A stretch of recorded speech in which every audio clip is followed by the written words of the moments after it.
कि घिर गयो बागबा राजा को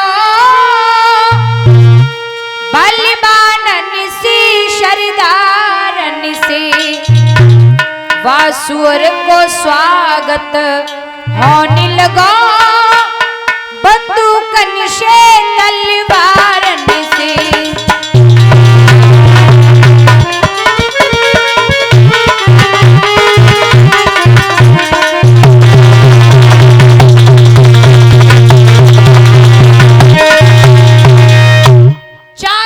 बाग को घिरवा लिया और कह दिया सिपाहियों, अगर किसी के सामने से सूकर होके निकला उसकी बहुत मेरे हाथों से हो जाए। अब सिपाही मन ही मन में प्रार्थना कर रहे हैं, भगवान मेरी जान बच जावे, भगवान मेरी जान बच जावे। विश्वामित्र जी ने सूकर के रूप में ये सुना है तो विश्वामित्र जी सोचने लगे, अगर मैं किसी सिपाही के सामने से निकला तो राजा उसे मार डालेगा, क्यों ना मैं इस राजा के सामने से निकलूं। अरे सर करता हुआ शुकर राजा के सामने से निकल गया। राजा चिल्लाने लगे, घेरिए घेरिए शुकर को, घेरिए सिपाहियों, घेरिए। सिपाही तो बेचारे बहुत पीछे रह गए। हरिश्चंद्र ने घोड़ा दौड़ा दिया, काफी दूर तक पीछा किया, शुकर हाथ नहीं आया। शुकर नहीं, एक झाड़ी में छुप करके साधु का रूप बना लिया और झाड़ी से हट करके बैठ गए नेत्र बंद करके। हरिश्चंद्र पास में आए, स्वामी जी को प्रणाम करता हूँ। कहिए कहिए कौन है आप, कहाँ से हैं? महाराज आपने इधर कहीं शुकर को जाते देखा हो तो मुझे बता दीजिए। शुकर? भाई शुकर का क्या करोगे आप? देखने में तो तुम्हारे चेहरे का तेज ये कह रहा है मानो तुम कोई ब्राह्मण परिवार से हैं। जी महाराज, आपने हमें सच पहचाना, लेकिन शुकर का क्या करोगे? चेहरे का तेज तो कोई राजा महाराजा वाला है, लेकिन ये बोला नहीं महाराजा आपने सच पहचाना, लेकिन बात यह है कि शुकर ने मेरी सारी भगिया को उजाड़ दिया है। माली आया, माली की जंगा को फाड़ दिया है, इसलिए मैं शुकर का वध करूंगा। छी महाराज, क्या बात कर रहे हैं आप? अपने आप को राजा कहकर के शर्म नहीं आती आपको?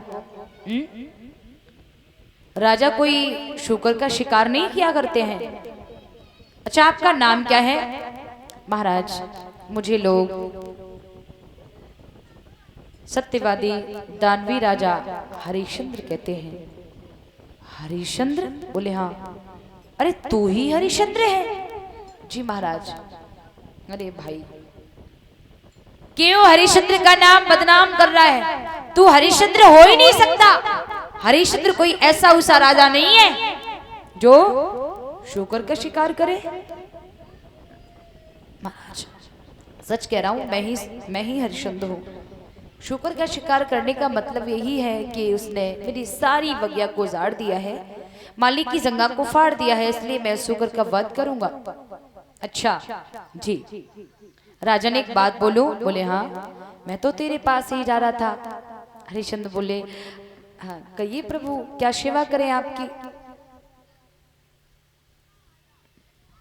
बोले ऐसे नहीं बोलूंगा, गुरु की सौगंध खा जाओ, त्रिवाचा भर दो और जो मैं आपसे मांगूंगा आप हमें वही देंगे।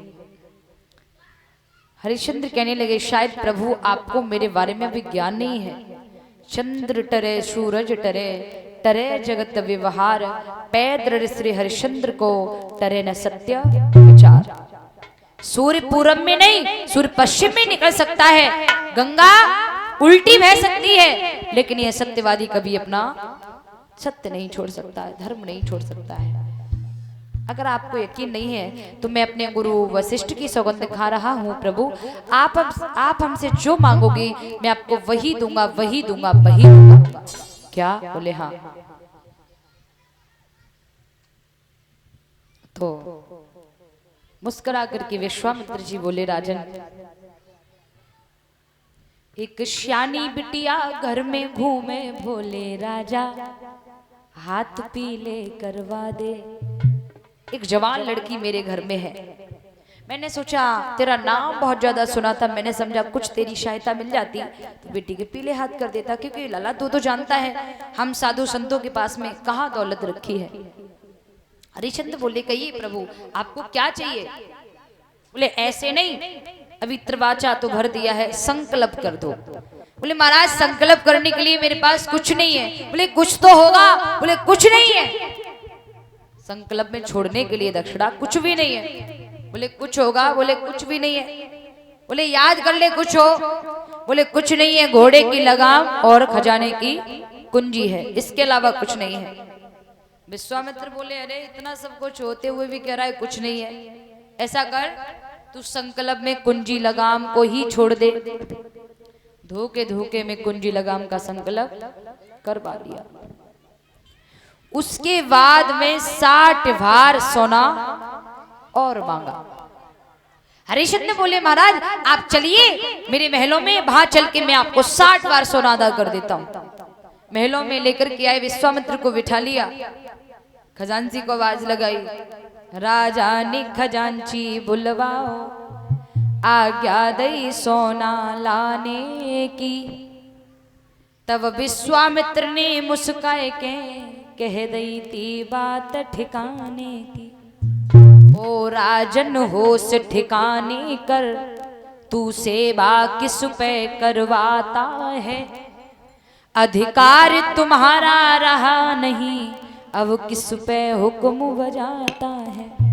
ए राजन शायद तू भूल गया है, कुंजी लगाम में सारा राजपाट आ गया है। इससे बाहर अगर तेरे पास कुछ है तो मुझे दे दे, वरना मना कर दे, मैं चला जाऊंगा। हरिश्चंद्र के पैरों के तले धरती खिसक। ये क्या हुआ? हाथ जोड़ के बोले महाराज आप हमें थोड़ा सोचने का वक्त दीजिए। हाँ हाँ सोच ले सोच ले। अगर आपकी आज्ञा हो तो मैं महलों में जाकर के अपनी पत्नी से तो बात कर रहा हूँ। आहा ठीक है सुन ले, मुझे ज्यादा टाइम नहीं है, जल्दी आ, जल्दी लौट के आना, जल्दी जा, तुरंत लौट के आना। ठीक है। रानी तारा ने प्राणेश्वर को आते हुए देखा, आरती का थाल उठा लिया, आरती उतारनी चाहिए। राजा ने हाथ लगा दिया, भद्रे ये थाल एक तरफ रख दीजिए। क्या कह रहे हैं आप? क्या हुआ प्रभु? कोई साधु संत भूखे चले गए क्या? राज्य में कोई घाटा हो गया? आखिर क्या हुआ? राजा कहने लगी रानी कुछ मत पूछो। रानी कहने लगी प्रभु मैं आपकी अर्धांगिनी हूँ। अर्धांगिनी का मतलब होता है पति के दुख सुख में कंधा से कंधा मिलाने वाली स्त्री को ही अर्धांगिनी कहा जाता है। आखिर मैं आपकी अर्धांगिनी हूँ, बताइए महाराज क्या बात है? राजा बोले रानी अगर तुम नहीं मानती हो तो सुनो,